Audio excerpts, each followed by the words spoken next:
முன்னாள் அமைச்சர்களான மஹிந்தானந்த அலுத்கமகே மற்றும் நளின் பெர்னாண்டோவுக்கு விதிக்கப்பட்ட தண்டனை குறித்து தான் இன்னும் அரசியலிலே பேசப்பட்டு வருகிறது. இவர்கள் இப்போது வெளிக்கடை சிறையிலே அடைக்கப்பட்டிருக்கிறார்கள். நேற்று மாலை இவர்கள் வெளிக்கடை சிறைக்கு கொண்டு செல்லப்பட்டார்கள். அங்கு சிறைச்சாலையிலே ஒரு தண்டனை பெற்று வருகின்ற ஒரு கைதி எவ்வாறு நடத்தப்படுவாரோ அவ்வாறே இவர்களும் நடத்தப்பட்டிருக்கிறார்கள். நேற்று மாலை வெளிக்கடை சிறைச்சாலை சென்ற இவர்களை முழுதாக நிர்வாணப்படுத்தி சோதனை செய்ததன் பின்னர் அவர்களுக்கு நம்பர் வழங்கப்பட்டு அதன் பின்னர் அவர்களுக்கு ஒரு இலக்கம் வழங்கப்பட்டு சிறைச்சாலையினுடைய கே பகுதியில் இவர்கள் வைக்கப்பட்டிருக்கிறார்களாம். இந்த கே பகுதியிலே நீண்ட கால தண்டனை பெற்ற 100க்கும் மேற்பட்ட கைதிகள் இருக்கிறார்களாம். அந்த கைதிகளோடு சேர்த்துத்தான் இவர்கள் 2 பேரும் வைக்கப்பட்டிருக்கிறார்களாம். இவர்களுக்கு இன்று வழமையாக ஒரு கைதி சிறைச்சாலைக்கு செல்கின்ற போது மருத்துவ பரிசோதனை மேற்கொள்ளப்படும். அந்த மருத்துவ பரிசோதனை இவர்களுக்கு இன்று மேற்கொள்ளப்படும் என்றும் சொல்லப்படுகின்றது. இவர்களுடைய இந்த கே பகுதியில் தான் இதற்கு முன்னர் ஊழல் குற்றச்சாட்டு தொடர்பாக கைது செய்யப்பட்டு தண்டனை பெற்ற முன்னாள் வடமத்திய மாகாண முதலமைச்சராக இருந்த SM ரஞ்சித் கூட இவர்கள் அடைக்கப்பட்ட அதே பகுதியில் தான் அவரும் இருக்கிறாராம். எனவே என்னதான் இவர்கள் அமைச்சு பதவிகளில் சொகுசாக வாழ்ந்தாலும் சிறைக்குள் வருகின்ற போது ஒரு சாதாரண ஒரு சிறை கைதி எப்படி நடத்தப்படுவாரோ அதே அளவுதான் இவர்களும் நடத்தப்பட்டிருப்பதாக சிறைச்சாலை வட்டாரங்கள் சொல்கின்றன. இவர்களுக்கு என்று விசேடமான எந்த ஏற்பாடுகளும் இல்லை என்றும் சொல்லப்படுகிறது.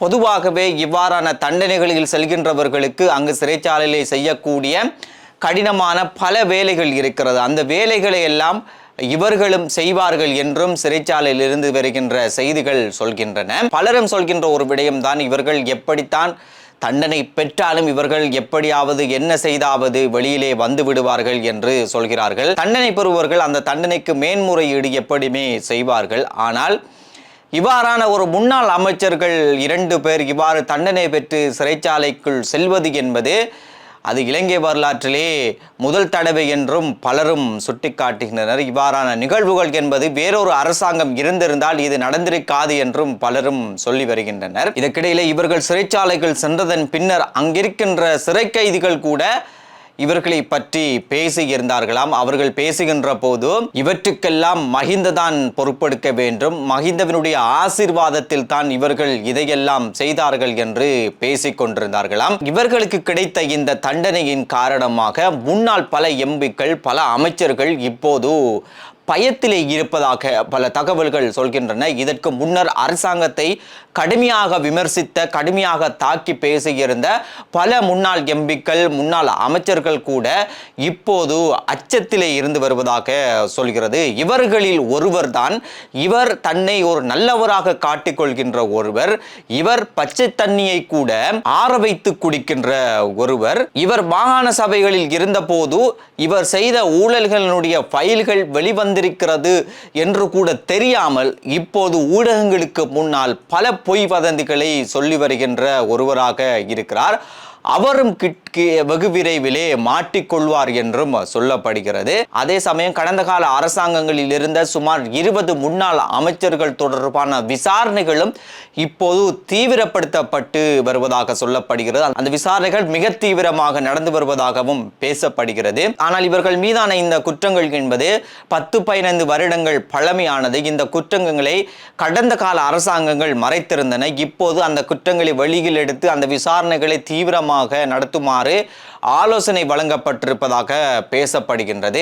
எனவே இவ்வாறான பல முன்னாள் எம்பிக்கள் முன்னாள் அமைச்சர்களுடைய குற்றங்கள் தொடர்பாக மிக தீவிரமான விசாரணைகள் என்பது நடந்து வருவதாகவும் பேசப்படுகிறது. இந்த விசாரணைகளை குற்றப்புலனாய்வு திணைக்களம் மற்றும் லஞ்ச ஊழல் ஆகிய திணைக்களம் இரண்டும் சேர்ந்து செய்து வருவதாகவும் சொல்லப்படுகின்றது. அதேவேளை அண்மை காலமாக உதயகம்மம்பிலவும் தயாசிறி ஜெயசேகரவும் இந்த பரிசோதனை இல்லாமல் துறைமுகத்திலிருந்து வெளியேற்றப்பட்ட இந்த கண்டெய்னர்கள் குறித்து பல கதைகளை சொல்லி வருகிறார்கள். அந்த கண்டெய்னரிலே ஆயுதங்கள் இருந்திருக்கலாம்.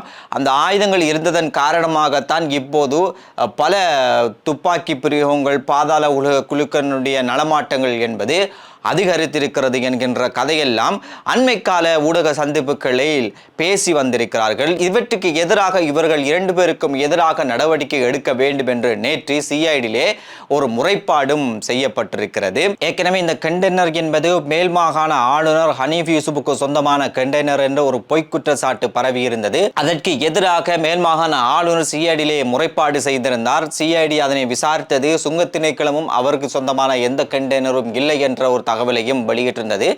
இருந்தாலும் இந்த கதை என்பது கொஞ்ச நாளாகவே அமைதியாக இருந்ததன் பின்னர் மீண்டும் இவர்கள் இந்த கண்டெய்னர் கதையை கொண்டு வந்து அதற்குள் ஆயுதம் இருந்திருக்கலாம் என்கின்ற ஒரு குற்றச்சாட்டை உதய கம்பம்பிலவும் தயாசிரி ஜெயசேகரவும் சொல்லி வருகின்றனர்.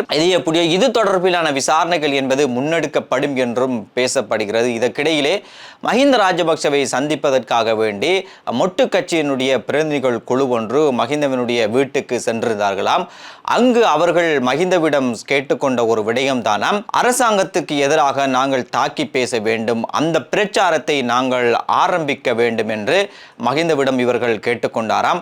அதற்கு மஹிந்த ராஜபக்ச, நீங்கள் முட்டாள்தனமாக பேச வேண்டாம், இப்போது மக்கள் ஆதரவு என்பது இந்த அரசாங்கத்தின் மீதே இருக்கிறது, எந்த நேரத்தில் நாங்கள் அரசாங்கத்துக்கு எதிராக தாக்கி பேசவே கூடாது, எந்த நேரத்தில் தாக்கி பேச வேண்டும், எந்த நேரத்தில் தாக்கி பேசக்கூடாது என்பதை பற்றி நாங்கள் தெரிந்து கொள்ள வேண்டும் என்று சொல்ல, அதற்கு அங்கிருந்த ஒருவர் இல்லை இல்லை அப்படி அமைதியாக இருக்கவே முடியாது, நாங்கள் தாக்கி பேசித்தான் ஆக வேண்டும் என்று மஹிந்தவிடம் சொல்ல, அதற்கு பதிலளித்த மஹிந்த ராஜபக்ச, முதலிலே அரசியல் என்றால் என்னவென்று படித்துக் கொள்ளுங்கள், உணர்ச்சி வசப்பட்டு முடிவை எடுக்கக்கூடாது, அப்படி எடுத்து தங்களுடைய தலையை தாங்களே அடித்துக் கொள்ளக்கூடாது என்கின்ற ஒரு பதிலை அவர்களுக்கு கொடுத்திருந்தாராம். இதற்கிடையிலே 2 முக்கியமான நாடுகள் மஹிந்தவுக்கு எதிராக அரசாங்கம் மேற்கொள்கின்ற நடவடிக்கைகள் குறித்து அவதானத்தோடு இருப்பதாக சொல்லப்படுகின்றது. அந்த 2 நாடுகள் காரணமாகத்தான் மஹிந்தவுக்கு எதிராக எந்த நடவடிக்கையும் அரசாங்கம் எடுக்க முடியாமல் இருக்கிறது என்றும் பேசப்பட்டு வருகிறது. ஆனால் இந்த கதையெல்லாம் பொய் என்று